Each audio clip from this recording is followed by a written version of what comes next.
Have you ever heard of locked-in syndrome? It's a real condition where the mind is fully awake, but the body is completely paralyzed. Now imagine dying like that, knowing everything, feeling everything, screaming silently while no one hears you. This is the true story of Emily Sanders and the thing that killed her, or rather, kept her alive long after she should have been dead. Emily was 29, a bright ICU nurse in Pennsylvania, healthy, calm under pressure, and ironically, obsessed with death. She used to say, "People don't fear death. They fear dying alone," misunderstood, chilling words, because that's exactly what happened. One night, she didn't show up for her shift. Cops were sent to check on her after her boyfriend, who lived out of state, hadn't heard from her in 2 days. They found her sitting upright in bed, eyes wide open. No struggle, no blood, no sign of forced entry. Just silence, and her face twisted in this indescribable expression, halfway between a scream and a smile. The autopsy revealed something horrifying. Emily had been paralyzed completely for over 48 hours before her heart finally gave out. Her toxicology report showed traces of botulinum toxin, the same kind used in Botox, but in lethal doses it shuts down every muscle, including the ones you need to scream, to blink, to breathe. But here's the twist. The injection wasn't in a vein. It was found in her eye socket.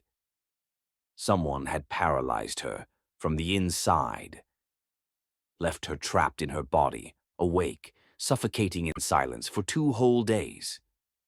2 whole days. No fingerprints, no witnesses. But one thing haunts the lead investigator to this day. In Emily's home office, they found a voice recording. It was corrupted, except for 4 seconds. 4 seconds that play over and over in his mind. You hear her whisper, ... He's in the walls, and he knows I can't move. The case remains unsolved. But maybe tonight, when the lights flicker, when you swear you saw something in the corner of your eye, just remember, some people don't die quickly. Some watch it happen, second by second. Paralyzed, screaming in silence. Sleep tight. Story 2, : Imagine living alone. You lock your doors, you check your windows. You feel safe. But what if someone was already inside? This is the true story of a woman named Claire, 32nd graphic designer. Lived alone in a quiet townhouse in Portland. She was smart, careful, paranoid even. Every night she triple-checked the front door. Slept with a bat by her bed. But that wasn't enough. Because for 3 weeks, someone was already living inside her home. Above her head. It started small. She thought she was forgetting things. The fridge would be emptier than she remembered. A glass she'd just cleaned would be sitting in the sink. She chalked it up to stress. Sleepwalking, maybe. Gaslighting herself, like so many of us do. Then came the noises. Footsteps. Not from outside, but from above. She told her friends. They laughed. It's just the pipes. You're probably hearing your neighbors. But she didn't share the worst part. Every morning she'd wake up with her bedroom door slightly open. She was sure she'd closed it. And sometimes her phone would be moved. Face down, like someone had been watching. She changed the locks. Bought a camera. But for 3 nights straight, it never recorded anything. Nothing. Until the 4th. At 3:17 a.m., the camera caught movement. From the ceiling vent. You see a face. Just for a second. A man, looking directly at the bed, watching her sleep. He doesn't blink. He doesn't speak. He just retreats, back into the ceiling. The police were called. They found the attic entrance covered with a layer of insulation, carefully moved and replaced over and over. Inside, they found a period, a sleeping bag, food wrappers, and a notebook. The notebook had one sentence written over 100 times, period. I like when she dreams. The man, never identified, had been living above her bedroom for 22 days, sneaking down while she slept, eating her food, breathing the same air, watching her. Claire moved out that week, but she never sleeps with the door closed now. And neither should you. Because when you hear something at night, it might not be your imagination. It might be someone who's been living there longer than you have. Story 3: They called her quiet, invisible, a girl who never raised her hand, never joined the group, never smiled for the yearbook photo. But inside her mind, she was never alone.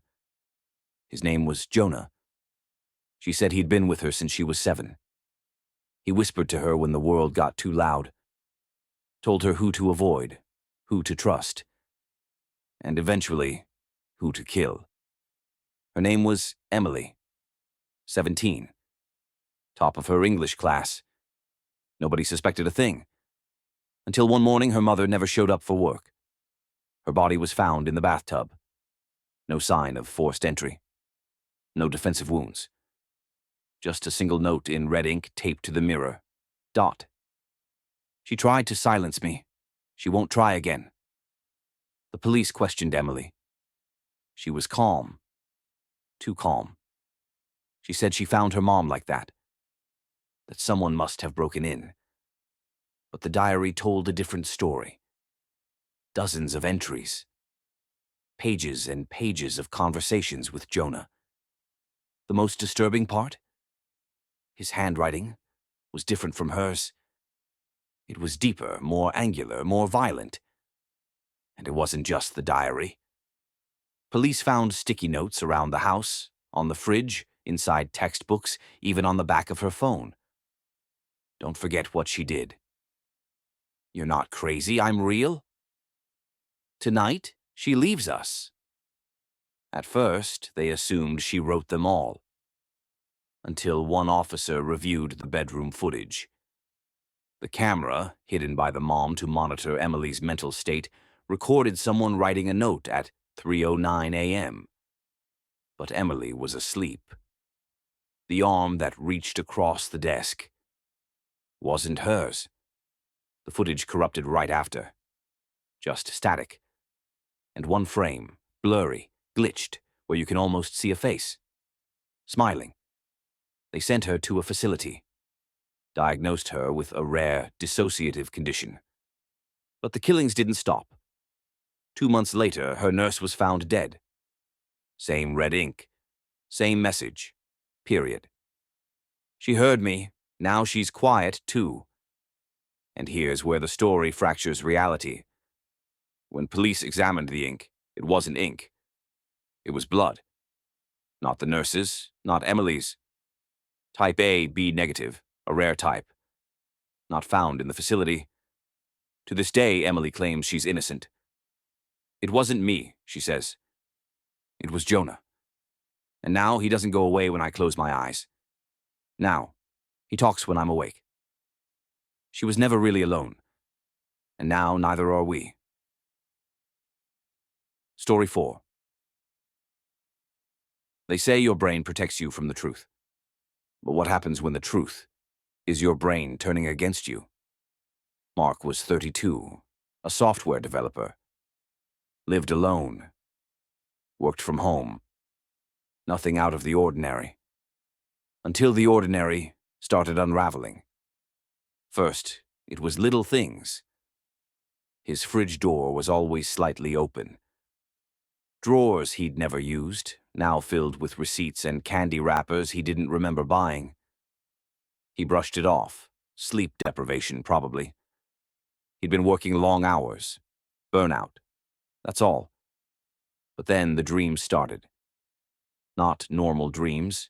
Visits. He was standing in his apartment, awake, but things were off. The colors were wrong. Time didn't move right. And someone else was always in the room. Not moving. Just watching him. Each night, the figure got closer. And each morning, Mark woke up more exhausted than before. He tried recording himself sleeping. And that's when it got worse. At 3:14 a.m. each night, Mark would sit up in bed, eyes open but blank. He'd walk to the camera and whisper, "Period. He's still wearing me.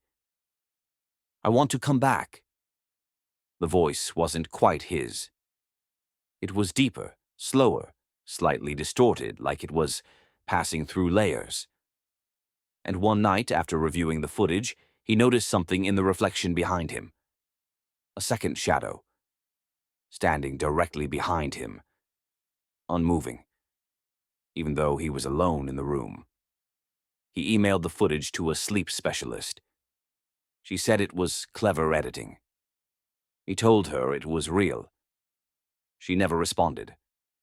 Then the notes began appearing, on his bathroom mirror, under his pillow, in his pockets. "Stop watching.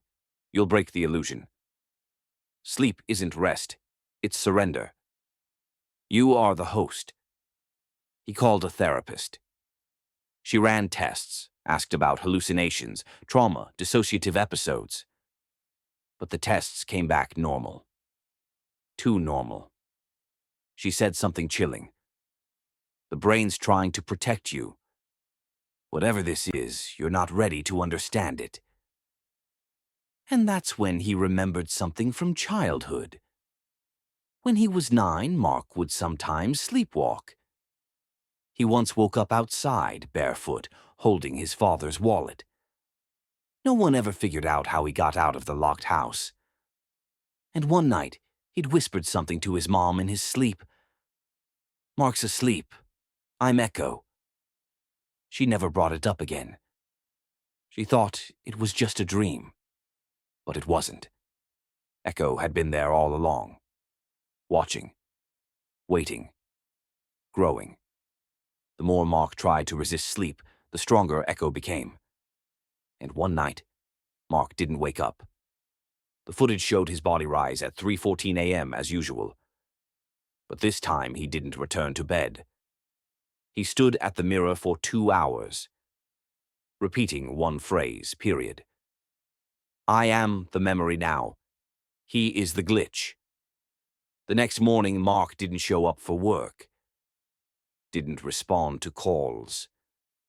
When his friend checked on him, the apartment was clean, empty. But the mirror was shattered. And on the shards, written in something that looked like rusted ink, period.